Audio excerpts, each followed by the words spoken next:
Hello everyone, welcome to the एक्जिया IAS academy. तो चलिए देखते हैं कौन से इम्पोर्टेंट न्यूज़ आर्टिकल हैं जो रेलेवेंट रहेंगे एग्ज़ाम पर्सपेक्टिव से।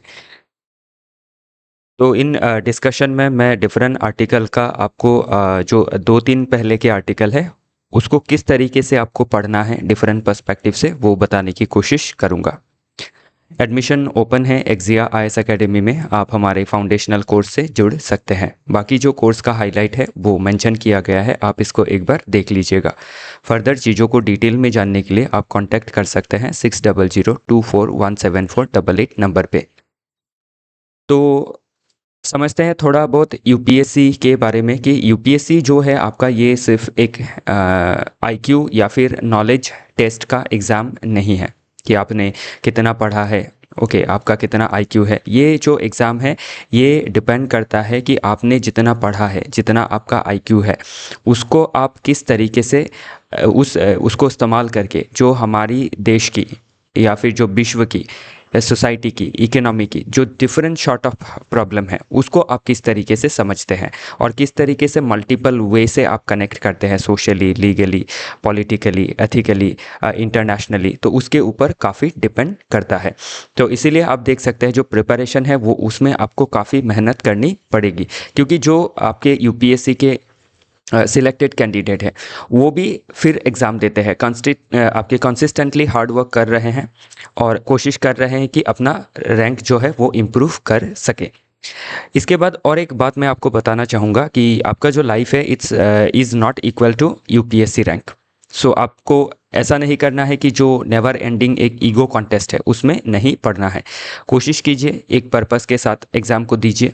अगर फुलफ़िल होता है तो ठीक है, और नहीं होता है तो बहुत सारे ज़रिए हैं जिससे आप क्या कर सकते हैं, हमारे देश को, हमारी समाज को, हमारी इकोनॉमी को सर्व कर सकते हैं। So if it does not work, move forward with dignity and courage, explore other career options. Okay, जैसे आपने स्टेट पीसीएस का सर्विसेज है, एनजीओ ज्वाइन कर सकते हैं, एंटरप्रेन्योरशिप में अपने आप को ट्राई कर सकते हैं, एजुटेक में ट्राई कर सकते हैं। तो काफ़ी आपके पास ऑप्शंस खुले हैं। तो UPSC is a journey, just a journey. Okay, not a path और नॉट अ पर्पस। पर्पस तो है क्या, देश को सर्व करना या फिर सोसाइटी को सर्व करना। ओके, तो यही हमारा मैसेज है एक्जिया आईएएस एकेडमी की तरफ से। तो देखते हैं आज का पहला आर्टिकल। तो पहला आर्टिकल बात करता है आर सेसेस या फिर cess serving there in the intended purpose. तो जो सेस होता है, तो सेस क्या है, एक आपका शॉर्ट ऑफ टैक्स है या फिर एक लेवी है जो टैक्स के ऊपर लगाया जाता है। और इसका क्या रहता है, जो सेस है इसका इंटेंडेड पर्पस रहता है, किसी ना किसी पर्पस से सेस को लगाया जाता है। जैसे एजुकेशन सेस, तो एजुकेशन सेस क्यों लगाया जाता है, ताकि जो एजुकेशन में आपका इम्प्रूवमेंट है उसको किया जा सके बाय डिप्लॉइंग रिसोर्सेस, स्पेशली जो फाइनेंशियल रिसोर्स है उसको, या फिर जो आपका इंडिया का हेल्थ है उसको हम क्या कर सकते हैं, उसका बजटरी एलोकेशन बढ़ा के जो हेल्थ की फैसिलिटीज़ है उसकी फैसिलिटी को हम और ज़्यादा अवेलेबल, एक्सेसिबल बना सकते हैं और अफोर्डेबल बना सकते हैं for all the masses of India और all the population of India. तो उसके लिए सेस लगाया जाता है। तो अभी एग्ज़ाम में क्या है, आपका क्वेश्चन पूछा जा सकता है। तो पहले हमें समझना क्या है कि मीनिंग क्या है, जो की वर्ड्स है, की टर्म्स है, उसको समझना ज़रूरी होता है। जैसे सेस क्या है, तो सेस आपका a tax levied on top of a base of tax amount. तो टैक्स के ऊपर ये टैक्स इम्पोज किया जाता है और इसका एक स्पेसिफिक पर्पस रहता है। जैसे एजुकेशन सेस हो, हेल्थ सेस हो, स्वच्छ भारत सेस हो, या फिर जीएसटी कंपनसेशन सेस हो टू दी स्टेट्स। इसके साथ ध्यान रखिएगा, और एक आपका लेवी लगाया जाता है वो है सरचार्ज। तो जैसे इनकम टैक्स है तो उसके ऊपर सेस, उसके ऊपर सरचार्ज लगाए जा सकते हैं। कॉरपोरेशन टैक्स है, उसके ऊपर आपके सेस, सरचार्ज लगाए जा सकते हैं। तो सरचार्ज का क्या होता है, कोई स्पेसिफिक पर्पस नहीं होता है, कोई स्पेसिफिक पर्पस की इस जगह पे खर्च करने हैं, वैसा कोई स्पेसिफिक पर्पस नहीं होता है। इसको एनी पर्पस के लिए यूज़ किया जा सकता है बाय दी सेंटर, और सेंटर बाउंड नहीं है कि सरचार्ज को वो स्टेट्स के साथ डिस्ट्रीब्यूट करें या फिर शेयर करें। जबकि क्या है, सेस को सेंटर अपने हिसाब से स्टेट्स के साथ शेयर करती है। और बाकी ध्यान रखिएगा, हमारा जो फाइनेंस कमीशन है अंडर आर्टिकल 280, तो फाइनेंस कमीशन क्या करता है, जो net divisible pool of taxes होता है कि जो आपकी टैक्सेस कलेक्ट हुई है सेंटर के पास उनके कंसोलिडेटेड फंड में, तो उसको किस तरीके से आपका डिवॉल्व किया जाएगा या फिर इसको आपका सेंटर स्टेट के साथ किस तरीके से शेयर करेगी, उसके बारे में आर्टिकल 280 में फाइनेंस कमीशन बनाया जाता है। और फाइनेंस कमीशन ये जो आपका टर्म्स ऑफ रेफरेंस है प्रेसिडेंट से रिसीव करता है और उसके बाद ये आपकी टैक्स की डिवोल्यूशंस होती है। ओके, फिर कंसोलिडेटेड फंड ऑफ इंडिया क्या है, आर्टिकल 266 के तहत इन तरीके की चीज़ें हमें पूछी जाती है। तो गवर्नमेंट का जितना भी टैक्स होता है, लोन होता है, उससे जो भी इनकम होती है वो कंसोलिडेटेड फंड ऑफ इंडिया में आती है। इसके अलावा भी क्या है, एक पब्लिक अकाउंट है, पब्लिक अकाउंट ऑफ इंडिया। तो ये पब्लिक अकाउंट ऑफ इंडिया में अदर शॉर्ट ऑफ ट्रांजैक्शंस जो है, स्मॉल सेविंग जो होते हैं, प्रोविडेंट फंड का जो पैसा आता है, तो ये सभी चीज़ें क्या होती है, पब्लिक अकाउंट में आती है। और पब्लिक अकाउंट में क्या है, गवर्नमेंट खर्च करने पहले खर्च करती है, उसके बाद अकाउंटेबल होती है बिफोर द पार्लियामेंट। लेकिन कंसोलिडेटेड फंड में क्या होता है, पहले ही आपका अप्रोप्रिएशन जो बिल है उसको पास कराना पड़ता है, उसके बाद ही जिस तरीके से अप्रोप्रिएशन बिल पास हुआ है उसी हिसाब से कंसोलिडेटेड फंड से पैसे निकाल सकते हैं। तो अभी इसमें मुद्दा क्या है कि जो आपका सेस लगाया गया है जिसका इंटेंडेड पर्पस ये है कि एजुकेशन को और हेल्थ को बढ़ाना है, लेकिन ईयर ऑन ईयर देखा गया है कि जो एजुकेशन और हेल्थ में जो बजटरी एलोकेशन है वो काफ़ी कम हुआ है। इसका मतलब ये निकलता है कि एजुकेशन सेस का जो पैसा है उसको खर्च किया जा रहा है और जो आपका इससे पहले जो खर्च होता था, बजटरी एलोकेशन था, वो कम होने लगा है। तो इससे क्या है, सेस का जो पर्पस है वो डिफीट हो रहा है कि अभी आपका ऐसा होना चाहिए था कि बजटरी एलोकेशन जो है कंसोलिडेटेड फंड ऑफ इंडिया से जो पैसा निकलता है after appropriation bill, passing after appropriation bill, तो उसी के साथ क्या है, एजुकेशन सेस को जोड़ना चाहिए था, लेकिन ये घट गया है। मतलब घट कैसे गया है, मेन बजटरी एलोकेशन घट गया है और आपका सेस और हेल्थ का जो हेल्थ सेस है और जो एजुकेशन सेस है वो पैसे ही सिर्फ खर्च किए जा रहे हैं। और उसमें भी क्या है, आपकी जो अंडर यूटिलाइजेशन है और डाइवर्जन है वो देखा गया है। तो ये ऐसा कौन सजेस्ट कर रहा है, साइटिंग अ कैग रिपोर्ट। तो कैग का जो रिपोर्ट है, कैग क्या करती है, गवर्नमेंट के जो अकाउंट होती है सेंटर और स्टेट, उसके अकाउंट्स को आपकी ऑडिट करती है सालाना। तो उससे हमें पता लगता है कि जो इंटेंडेड मनी था वो किस तरीके से खर्चा हुआ, मिस यूटिलाइजेशन हुआ, अंडर यूटिलाइजेशन हुआ। तो क्या क्या करती है, पब्लिक पर्स की तरह काम करती है, प्रोटेक्टर ऑफ पब्लिक पर्स। तो ध्यान रखिएगा। तो अभी ये जो पर्पस है हाईजैक हो गया है, वही इसका मेन आर्ग्यूमेंट है इस आर्टिकल का। तो इन फ्यूचर क्या है, क्वेश्चन बन सकता है। बाकी आप इसमें ध्यान से देखें तो सेस का ओरिजिन कब हुआ, 1944 जो टी एक्ट था उसी के समय सेस का ओरिजिन हो गया था, पहली बार सेस लगाया गया था।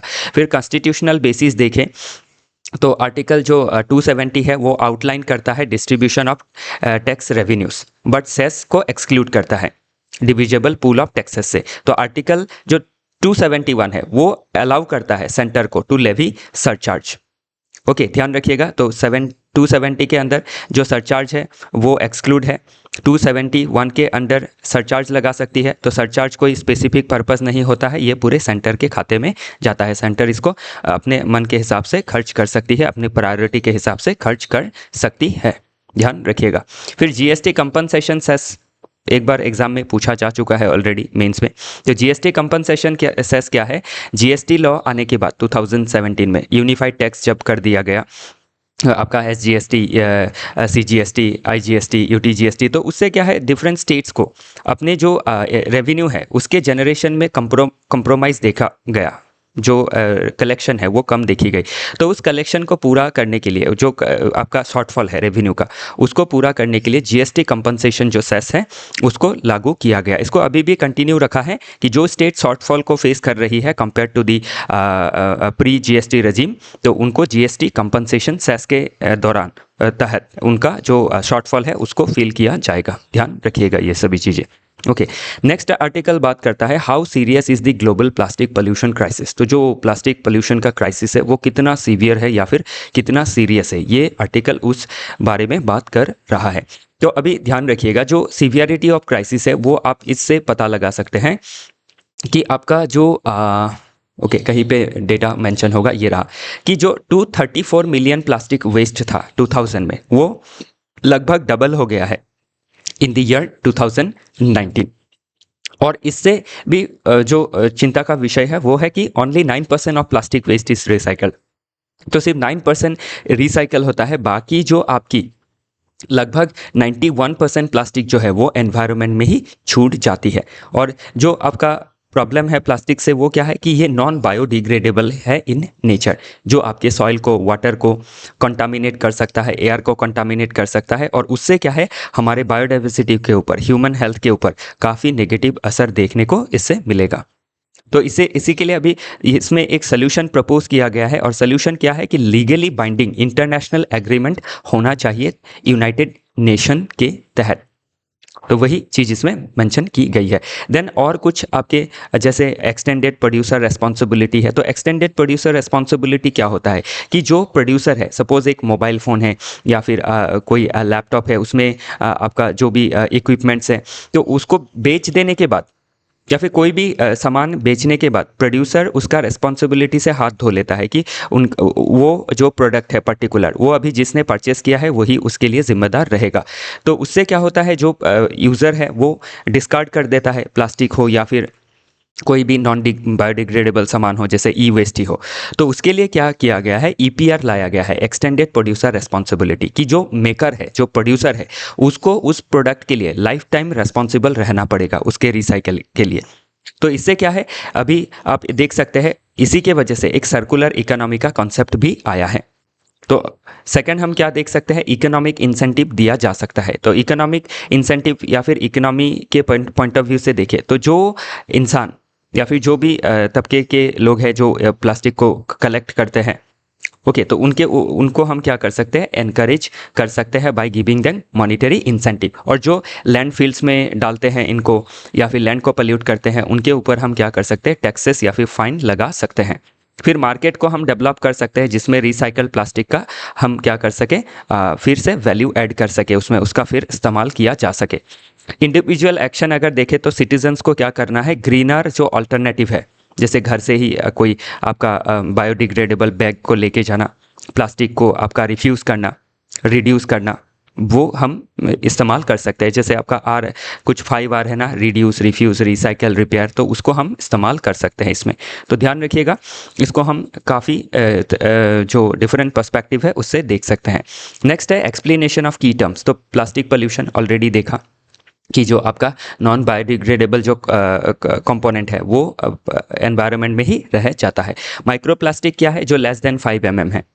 जो माइक्रोप्लास्टिक क्या है, इवन इंसान के शरीर में भी चली जाती है। तो उसके अलावा भी नैनो प्लास्टिक देखें तो ये 1 माइक्रोमीटर से भी कम का है, और ये हमारे सेल तक भी पेनिट्रेट कर सकता है, टिश्यू को भी पेनिट्रेट कर सकता है। तो ये कितना ज़्यादा आपका जो एक ग्रेव हेल्थ क्राइसिस है वो आपका जनरेट कर सकता है।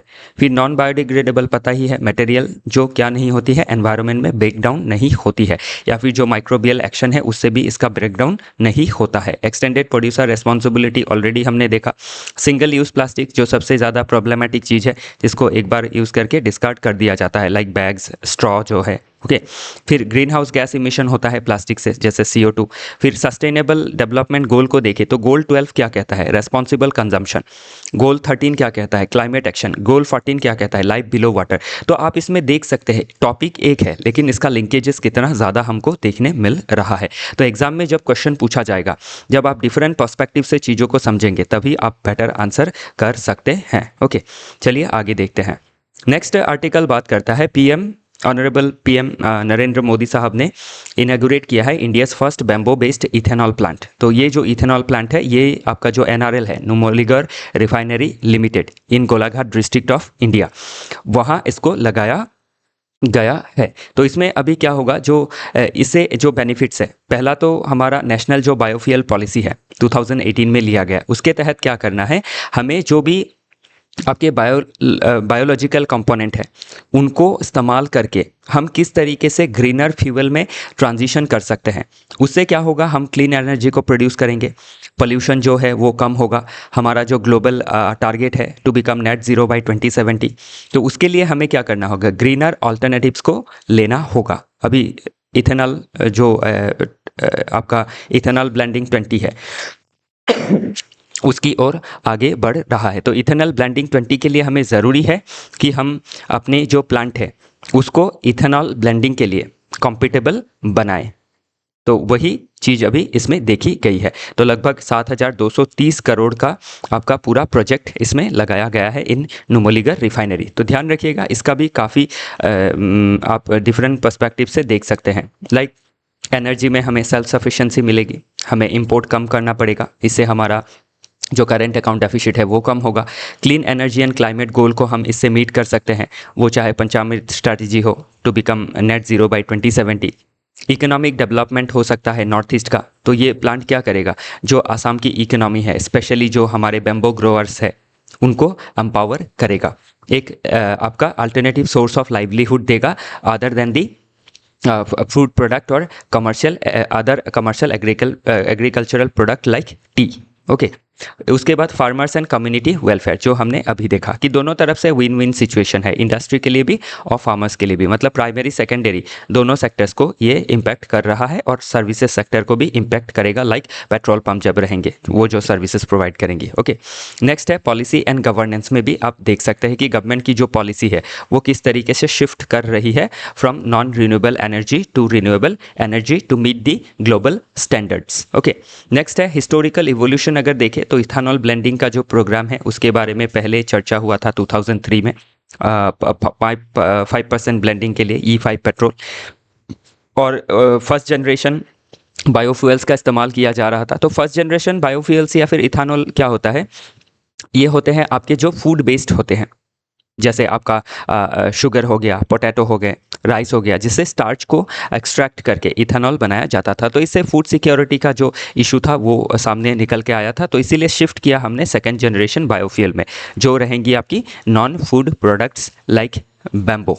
ओके, या फिर पैडी स्ट्रॉ जो होते हैं। तो पैडी स्ट्रॉ को अभी इस्तेमाल किया अगर जाता है तो इससे क्या होगा, जो स्टबल बर्निंग का प्रॉब्लम है वो दूर हो सकता है।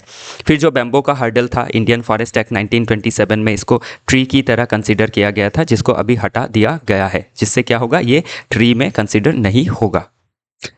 तो नेक्स्ट आप पॉलिसी ब्रेक थ्रू देख सकते हैं, 2017 में फॉरेस्ट एक्ट को अमेंड किया गया, 2018 में नेशनल बायोफ्यूल पॉलिसी ली गई। फिर चैलेंजेस अगर देखें तो क्या है, सप्लाई चेन का मैनेजमेंट रखना काफ़ी ज़रूरी है ताकि कंसिस्टेंट ईयर राउंड सप्लाई देखा जा सके। टेक्नोलॉजिकल जो मैच्योरिटी है एंड कॉस्ट है उसको भी डेवलप करना पड़ेगा फॉर 2G इथेनॉल टेक्नोलॉजी, क्योंकि 2G इथेनॉल टेक्नोलॉजी काफ़ी कॉम्प्लेक्स है देन दी 1G टेक्नोलॉजी। फिर लैंड यूज़ का एक कन्फ्लिक्ट आ सकता है कि फूड ज़्यादा उगाए या फ्यूल उगाए, तो इसके अंदर क्या है, हमें मध्यम मार्ग लेके इसको बैलेंस करना पड़ेगा। ओके, फिर फार्मर्स के लिए भी एडाप्शन एंड प्राइसिंग का मैकेनिज्म को ठीक करना पड़ेगा। प्राइसिंग में जैसे मिनिमम सपोर्ट प्राइस देना होगा ताकि हम क्या कर सके, फार्मर इसको अडाप्ट कर सके और एक प्राइस एश्योरेंस मिल सके। जो एनवायरमेंटल कंसर्न है उसको भी दूर करना होगा, क्योंकि अभी अगर प्राइस एश्योरेंस मिला तो सब क्या करेंगे, बैम्बो उगाने लग जाएंगे, तो उससे फूड सिक्योरिटी हैम्पर हो सकती है। बाकी इसका और डायमेंशन अगर देखें, सोशल एम्पावरमेंट होगा इससे, ट्राइबल का, फार्मिंग कम्युनिटी का। पॉलिटिकल पॉइंट ऑफ व्यू से देखें तो आत्मनिर्भर भारत, विकसित भारत से ये गोल अलाइन कर रहा है। लीगल में देखें तो 2017 में इंडियन फॉरेस्ट एक्ट को अमेंड करके बैम्बो को ट्री की कैटेगरी से हटाया गया। एथिकली अगर देखें तो ये आपका एक जस्ट ट्रांजिशन है from non renewable to renewable energy. Okay, इससे हेल्थ का भी जो है, इकोलॉजिकल हेल्थ हो या फिर ह्यूमन हेल्थ हो, उसमें अच्छा इम्पैक्ट रहेगा। फिर इंटरनेशनली देखें तो पेरिस क्लाइमेट एग्रीमेंट का जो गोल है वो हम फुलफिल कर रहे हैं। इकोनॉमी के तौर से देखें तो इन्वॉल्विंग सिग्निफिकेंट इन्वेस्टमेंट देखा जा रहा है, जो क्या करेगा, इंपोर्ट बिल को घटाएगा। तो बाकी इसी तरीके से आपको जैसे डेवलप कर वे फॉरवर्ड में MSP नहीं आया है अभी तक इसमें, तो उसको ला सकते हैं। इंफ्रास्ट्रक्चर चेन को और रोबस्ट बना सकते हैं ताकि राउंड द ईयर जो आपका सप्लाई चेन है वो बना रहे। प्रमोट करना है सस्टेनेबल एग्रो फॉरेस्ट्री को, कि एग्रीकल्चर भी हो फॉरेस्ट्री भी हो। तो जो आपके एग्रीकल्चरलिस्ट है वो क्या करेंगे, बैम्बो साइड बाय साइड आपके फॉरेस्ट को भी ग्रो करेंगे, बैम्बो या फिर साइड बाय साइड जो अदर है जैसे पैडी है, वेट है, पल्सेस है, उसको भी उगाएंगे। तो ये सभी देखने ज़रूरी है। नेक्स्ट आर्टिकल बात कर रहा है PM alleges conspiracy to change population mix of border areas. तो ऑनरेबल PM साहब ने ये एलिज किया है, एक एलिगेशंस लगाया है पास्ट के जो गवर्नमेंट है कि एक जो पॉपुलेशन का मिक्स है बॉर्डर एरिया में, उसको जानबूझ के चेंज किया गया है। जो डेमोग्राफिक डिविडेंड है जानबूझ के उसको शिफ्ट किया गया है बाय कंसिडरिंग पॉलिटिकल बेनिफिट और वोट बैंक पॉलिटिक्स। तो ये आपका पॉलिटिकल है बातें, तो ये हमें ज़्यादा ज़रूरत नहीं होगी। बाकी जो ज़रूरत है कि डेमोग्राफिक ट्रांजिशन अगर होता है वो भी बाय इलीगल इन्फ्लक्स, तो उससे क्या है, नेशनल सिक्योरिटी में ग्रेव थ्रेट आ सकता है। तो इसीलिए ज़रूरी है कि एक डेमोग्राफी मिशन लाया जाए, तो इससे एनालिसिस किया जाए कि हमारी पॉपुलेशन कितनी है, क्या है, और उसके अंदर क्या करना है, जो आपकी इलीगल पॉपुलेशन है उनको हमें जो है देश से बाहर करना पड़ेगा, ताकि हमारा जो थ्रेट है हम उसको मिटिगेट कर सके। अदरवाइज़ क्या होता है, रिसोर्स के ऊपर भी काफ़ी प्रेशर होता है, लोकल कल्चर भी डाइल्यूट हो सकता है इससे। तो ये सभी चीज़ें हमें क्या करनी होंगी, समय रहते ही चेंज करनी होगी। तो इसका अगर हिस्ट्री देखें तो कॉलोनियल समय से ही ब्रिटिश एडमिनिस्ट्रेशन ने एनकरेज किया था migration from specially Bengal, east Bengal and west Bengal region, specially east Bengal region. Then partition 1947 में भी बहुत सारा इन्फ्लक्स हुआ था इंडिया में। बांग्लादेश लिबरेशन वार में भी काफ़ी रेफ्यूजीज देखी गई थी because of political atrocities by west Pakistan on east Pakistan. उसके वजह से ही पॉपुलेशन का कंपोजिशन चेंज हुआ, लोकल पॉपुलेशन माइनॉरिटी होने लगी। तो उसी के वजह से आसाम एजिटेशन हुआ 1979 से 1985 तक, और उसी के दौरान इसको आपका पेसिफाई करने के लिए आसाम अकॉर्ड साइन किया गया। और इसी अकॉर्ड के तहत आपके जो एनआरसी है ये डेवलप हुआ, और जो आपके आसाम अकॉर्ड के तहत जो इसका क्लॉज 6 है उसके रिगार्डिंग जो चर्चे है, बिप्लब शर्मा कमेटी बनना, ओके, तो ये सभी चीज डेवलपमेंट्स हम देख सकते हैं। तो जो असम अकॉर्ड है उसका क्लॉज 6 क्या कहता है, या क्लॉज 5 एंड 6 क्या कहता है। क्लॉज 5 आपके जो फॉरेनर इशू है उसको हटाने के बारे में कहता है, आइडेंटिफाई करना है, डिपोर्टेशन करना है, ओके, आइडेंटिफाई करके उनको डिपोर्ट करना है, कंट्री से बाहर निकालना है, ताकि जो ह्यूमैनिटेरियन क्राइसिस है उसको हम सॉल्व कर सके, सोशल कोहिजन ला सके और बॉर्डर को बेटर मैनेज कर सके, ओके। तो बाकी इसमें सोशल, पॉलिटिकल, लीगल सभी डायमेंशंस को हमें देखना काफ़ी ज़रूरी है। तो जब आपका असम अकॉर्ड साइन हुआ उसी के बाद जो सिटीजनशिप एक्ट है उसको अमेंड किया गया, कि जो आपके 1966 का जो 1 जनवरी के बाद आए हैं अप टू 1971 24 मार्च, तो उनको आपका रजिस्टर किया जाएगा, वोटर लिस्ट से उनका नाम डिलीट किया जाएगा फॉर 10 ईयर्स। उसके बाद उनको क्या होगा, फिर से वोटर लिस्ट में नाम दिया जाएगा। और 1971 24 मार्च के बाद जो आए हैं उनको कंटिन्यूसली डिटेक्शन किया जाएगा, वोटर लिस्ट से डिलीट किया जाएगा और देश से डिपोर्ट किया जाएगा, जहां से आए हैं वहीं उसको भेज दिया जाएगा, ओके। तो बाकी वे फॉरवर्ड में हमें क्या करना है, इफेक्टिव बॉर्डर मैनेजमेंट करना है, कॉम्प्रिहेंसिव इंटीग्रेटेड बॉर्डर मैनेजमेंट लगाना है, CIBMS, ताकि हम क्या कर सके, कंटिन्यूस सर्विलियंस करके जो इलीगल इन्फिल्ट्रेशन है, इन्फ्लक्स है, उसको रोक सके। डिप्लोमेटिक एंगेजमेंट करना है विद कंट्रीज जहाँ से इन्फ्लक्स हो रही है, ताकि वो इन्फ्लक्स को अपनी तरफ से रोक सके। इकोनॉमिक डेवलपमेंट करना है, फोकस करना है इंक्लूसिव डेवलपमेंट में इन बॉर्डर रीजन्स। इम्प्लीमेंट करना है आसाम अकॉर्ड को, स्पेशली आसाम अकॉर्ड का जो क्लॉज 6 है जो कहता है constitutional, administrative and legislative safeguard for the Assamese people so that they can protect their culture, their identity, okay. तो ये ज़रूरी है। ह्यूमन एंड लीगल फ्रेमवर्क भी हम इसमें देख सकते हैं। नेक्स्ट है, India must invest more in accelerating diversification of food production. तो ये जो फूड एंड एग्रीकल्चरल ऑर्गेनाइजेशन के चीफ इकोनॉमिस्ट मैक्सिमो क्यूलिन साहब है, उन्होंने मेंशन किया है कि जो इंडिया का फूड बास्केट है वो डाइवर्सिफाई नहीं है, सिर्फ हम वेट और राइस में ही ध्यान देते हैं। तो उसके वजह से क्या हो रहा है, जो हमारे देश में मेल न्यूट्रिशन का प्रॉब्लम है, like stunting, wasting, anaemia, short of problem जो दिखाई पड़ रही है। तो इसके लिए जो हमारा फूड बास्केट है that needs to be diversified. तो डाइवर्सिफाई करने के लिए हमें क्या करना है, बियॉन्ड ग्रीन रेवोल्यूशन जाना है। तो अभी इसका अगर हिस्ट्री थोड़ा बहुत हम देखें तो हमारा कोर प्रॉब्लम था 1960 से पहले देखें तो फूड शॉर्टेजेस हमारे देश में देखी गई थी। तो PL480 प्रोग्राम के तहत US से हमें फूड लाना पड़ता था, जो काफ़ी ह्यूमिलेटिंग भी था बाद के समय पे, इसीलिए ग्रीन रेवोल्यूशन को लाया गया। लेकिन ग्रीन रेवोल्यूशन में कुछ इनहेरेंट वीकनेस ये रह गए कि इसमें मोनोक्रॉपिंग आपकी एनकरेज हो गई। फिर प्रपोज सोल्यूशन इसका क्या है, जो अभी इसमें मेंशन किया है कि हमें फूड डाइवर्सिफाई करना है, लाइक पल्सेस, फ्रूट्स, वेजिटेबल्स, इन चीज़ों को उगाना ज़रूरी रहेगा। नेक्स्ट अगर देखें तो पोस्ट इंडिपेंडेंस जो स्कैसिटी है वो अभी देखा, ग्रीन रेवोल्यूशन देखा, उसका क्या शॉर्टफॉल है वो भी हमने देखा। तो अभी आपका क्या करना है, फूड जो है, राइट टू फूड तो हमें मिल गया, इसके लिए आपका जो नेशनल फूड सिक्योरिटी एक्ट है वो भी आया। लेकिन अभी हमें राइट टू फूड से भी ऊपर चाहिए, right to nutritional security. Okay, and it needs to be ensured by diversifying our food basket. ठीक है, तो इसमें चैलेंजेस क्या है, जो पॉलिसी स्क्यू हमें देखने को मिलता है कि जो एमएसपी है वो आपके सिर्फ चंद फूड को ही आपके प्रोक्योर करने के लिए इनकरेज करती है। तो इसीलिए फार्मर को एक सिग्नल मिलता है कि हमें राइस उगाना है तो राइस ही उगाते हैं या फिर वीट उगाते हैं। तो इसलिए क्या है, आपके different sort of horticultural products हो या फिर प्रोटीन रिच फूड हो, इनके ऊपर भी एमएसपी देना प्लस प्रोक्योरमेंट का फैसिलिटीज़ भी एंडलेस करना काफ़ी ज़रूरी है। तो तभी हम क्या कर सकते हैं, फूड सिक्योरिटी को अचीव कर सकते हैं। Next, positioning India in an unruly world. तो इसके आगे जो आर्टिकल्स रहेंगे वो आप थोड़ा बहुत अपने आप से पढ़ने की कोशिश कीजिएगा। बस पढ़ने का जो तरीका है वो मैं आपको बता रहा हूँ कि किस तरीके से पढ़ना है। हिस्ट्री देखना है, कैसे हिस्टोरिकल इवोल्यूशंस हुआ चीज़ों की, फिर क्या पॉलिसी रिलेटेड चैलेंजेस है। ओके, किस तरीके से जो डिफरेंट आपकी कीवर्ड्स है उसको किस तरीके से आपको समझना होगा, ताकि आप जब बेटर समझ होगा तभी आप आंसर को कर पाएंगे। ओके, फिर डायमेंशंस में ध्यान रखिएगा, ये काफ़ी इंपॉर्टेंट पार्ट है कि आपको सिर्फ एक डायमेंशन से नहीं लिखना है। किसी भी अभी जो फूड का प्रॉब्लम है उसको सिर्फ इकोनॉमिक डायमेंशन से नहीं देखना है। It needs to be clubbed all the dimensions like social, political, economic, legal, ethical, international, so that we can write a holistic answer in our mains examination or in essay writing. Okay, in any paper you need to include all these important dimensions: social, political, economic, legal, ethical and international. Okay, तो इसी के साथ आज का जो discussion है वो समाप्त होता है। बाकी जो आर्टिकल है उसको आप इसी लाइन में पढ़ लीजिएगा। हमारे साथ जुड़े रहने के लिए आप सभी का बहुत बहुत धन्यवाद। जो पीडीएफ है ऑलरेडी ग्रुप में अवेलेबल है। आई होप ये आपको प्राप्त हो गया होगा, तो आप उससे इसको एक बार देख लीजिएगा।